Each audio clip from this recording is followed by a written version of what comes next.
សពសិល្បករបុរាណណាឃីមដឹកជញ្ជូនទៅដល់ស្រុកកំណើតខេត្តកំពង់ស្ពឺដើម្បីរៀបចំពិធីបុណ្យតាមប្រពៃណីនៅរសៀលថ្ងៃទី17ខែតុលាឆ្នាំ2025ម្សិលមិញនេះក្រោយពីរៀបចំដឹកសិល្បករបុរាណលោកណាឃីម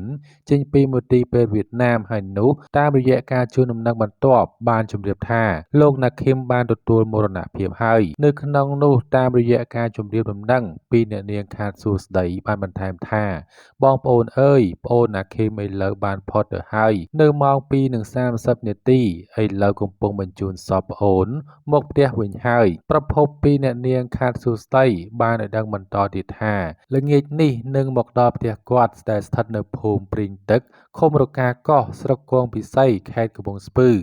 ដូច្នេះបើសិនពុកម៉ែបងប្អូនអ្នកសិល្បៈទាំងអស់ចង់ទៅចូលរួមអាចទំនាក់ទំនងតាមលេខប្អូនគាត់បានគឺមានលេខ096 79 69 756និងលេខមួយខ្សែទៀតគឺ096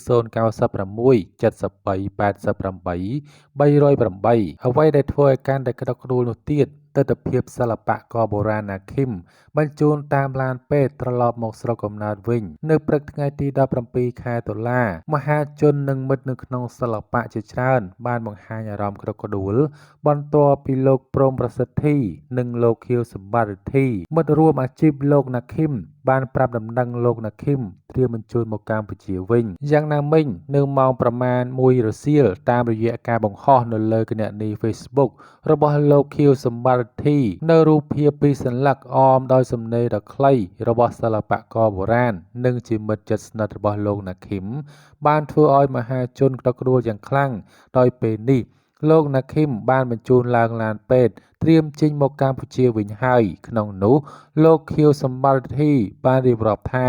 បងអើយយើងទៅស្រុកកំណើតដែនដីស្រុកខ្មែរយើងវិញហើយណាបងឃីមមកដល់រសៀលថ្ងៃទី17ខែតុលាឆ្នាំ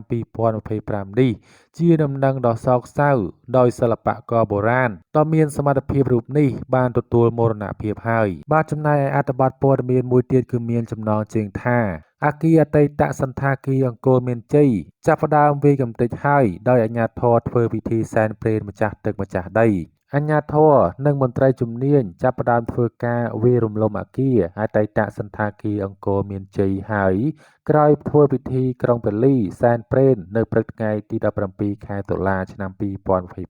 ឧត្តមយួនឆោមណារ៉ាឌីរដ្ឋលេខាធិការក្រសួងរៀបចំដែនដីនគររូបនីយកម្មនិងសំណង់និងមានការចូលរួមពីលោកឌីរ៉ាត់ខេមរុនអភិបាលរង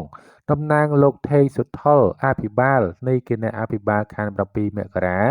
បានដឹកនាំក្រុមការងារដើម្បីរៀបចំពិធីក្រុងពលីតាមបែបសាសនាសូមសេចក្តីសុខពីម្ចាស់ទឹកម្ចាស់ដីដែលនៅថែរក្សាអគារអតីតសន្តាគារអង្គរមានជ័យ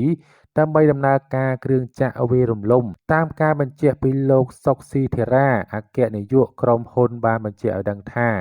ដំណើរការវាយអគារខាងលើនេះមានរយៈពេល45ថ្ងៃចាប់ពីថ្ងៃទី13ខែតុលាឆ្នាំ2025ហើយបន្ទាប់ពីមានការសែនព្រេនរួចរាល់ក្រុមការងាររបស់ក្រុមហ៊ុនទទួលមកការសាជីវកម្មពីស្នុកការអន្តរជាតិនិងចាប់ផ្ដើមភ្លាមពីការវាយជញ្ជាំងតាមជាន់នីមួយៗរួចទៅវាយប្លង់សេរហូតទាល់តែអស់គ្រប់ជាន់តែម្ដងដែលការវាយកំទេចនេះធ្វើយ៉ាងណាឲ្យរួចរាល់ជាស្ថាពរនៅក្នុងរយៈពេល45ថ្ងៃ